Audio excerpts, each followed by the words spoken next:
it was a unique atmosphere actually, because of people were all busy buying, selling, watching, so there's so much going on. And it is very difficult to describe. And everybody came, a lot of people knew each other, so it was their meeting point as well. So they very often, even our poultry people now, they come early, so they go and have a coffee together or breakfast together.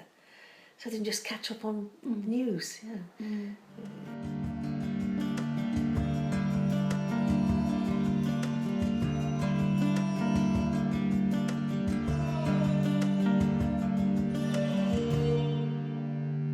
My name is Mary Harper. I've worked in the poultry market since about 1987. The customers come in, they have to book them into pens, so we sort of make sure they've got the right birds in the right pens. And then when we had the market on the Wednesday, I'd go out with the auctioneer, and I would sort of take down the prices and the customers. But then we always had to watch when it was busy times. Children were sort of always inquisitive of what was in the boxes, like to play with the chickens, so they'd take chickens out of the boxes to look at them, but then they put them back in the wrong boxes, unfortunately, with the ducks. So somebody come and say, oh, I bought 6 chickens, I've only got 4 in there now, and we find the other 2 in with the ducks.